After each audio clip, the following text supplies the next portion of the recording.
Actrice de théâtre exceptionnelle et l'un des premiers entrepreneurs de théâtre du pays.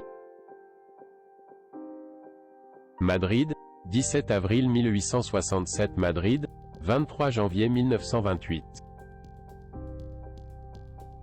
María Ana de Jesús Guerrero Torrira est née dans la rue Caballero de Gracia à Madrid. Son père, Ramón Guerrero, décorateur et tapissier de renom, obtient un contrat pour redécorer certains théâtres de Madrid. Ce fut peut-être le point de départ de la carrière artistique de sa fille, la jeune María. María a étudié au Colegio de San Luis de los Franceses à Madrid. Elle apprend le français, le piano, la harpe et le chant, mais surtout, la jeune María fait preuve de grande qualité d'actrice.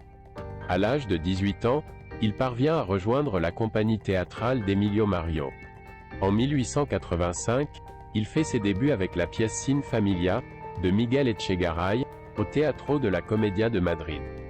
Il développe ses études de théâtre à Paris, où il rencontre la légendaire Sarah Bernard.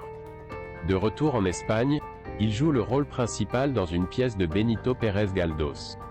Le public et les critiques tombèrent à ses pieds. Ils ont dit que sa voix était inégalée et ils ont commencé à l'appeler « Marie la Grande ». En 1895, María tombe amoureuse d'un autre acteur, Fernando Díaz de Mendoza, un aristocrate ruiné. Ils se sont mariés discrètement et une fois la cérémonie terminée, ils sont allés au théâtre car ils avaient une répétition.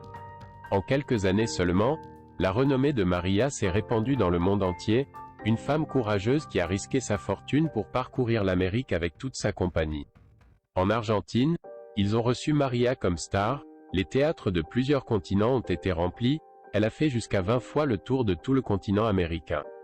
Les tournées se sont également poursuivies en France, en Italie et en Belgique, au Manhattan Opera House de New York. María, en plus d'être une star, avait un caractère exceptionnel. Il aide financièrement ses amis en produisant des œuvres de Galdós, Benavente et Echegaray.